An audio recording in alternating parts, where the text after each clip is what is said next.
Hello. I'm almost about to be in a second. But today is May 17th. So we read from Proverbs 17 and Jeremiah 31. So, and I'll start off with chapter 17 in Proverbs, where verse 9 is, whoever forgives an offense seeks love, but whoever keeps bringing up the issue separates the closest of friends. So I know, when people do something wrong, I guess it's kind of I'm not sure why some people do it. Maybe it's maybe it makes them feel better about themselves. Like they keep bringing up something that they did wrong, so like they keep putting them down. So maybe their ego could be boosted. Like, oh, like you're so like blah blah blah. I don't know why they do it, but I understand that. I think I maybe done it a few times before as well. To your friends? Yeah, just anyone. I just know I've done it before, and I know that's not good, and it doesn't help anything because you got to put yourself in their situation because we've all made mistakes. Some mistakes we haven't been caught for. Yes. So you have to put yourself in their shoes and not always try to condemn them for it, and instead try to help them. Amen.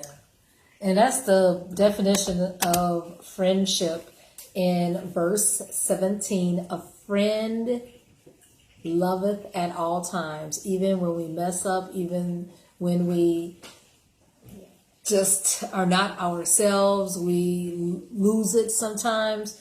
All of us have been there when we have had a breach of good judgment, and God is merciful and he gives us another chance, and we are to show each other a grace, right? And that's the great eraser, where you can erase and you never bring it up again.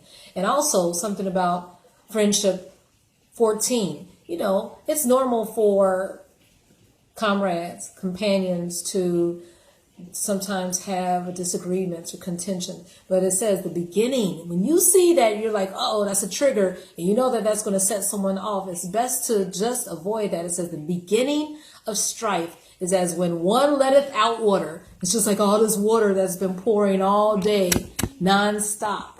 Wow. Well, it's just like a floodgate had just been opened.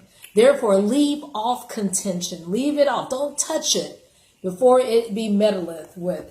And another version says, starting a quarrel is like opening, again, like a dam or a floodgate. So wisdom will tell you, you know what, I'm not going to even go there because I know that would start a fire, World War 3 or 4. So that's wisdom. What about Jeremiah 31?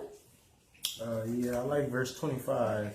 It says, I'll give those who are weary all they need. I'll refresh everyone who is filled with sorrow. Yeah. So don't look for ways to feel better in the wrong places, because a lot of stuff like that can go wrong. I heard about somebody I know, not really that I'm friends with, somebody that I just knew. They got laced with weed, like their weed got laced, and like their mind has been like messed up ever since, like for I think like a year now.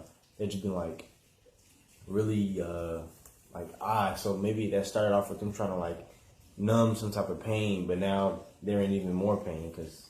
What's the result? Like, how are they acting? Like, can they sleep, or are they jittery, like a crackhead? Yeah. Wow. So, like you said, you have to have a different source, and the Lord promises to satiate or to replenish the weary soul. You don't have to get alcohol. You don't have to get that weed. And, people say that's an essential service. No. The promise is that the Lord said that we shall be satisfied with his goodness. And that's in verse 14. So let's make sure that we look to him. And also in verse 12, it says, our soul shall be a watered garden, talking about all the rain.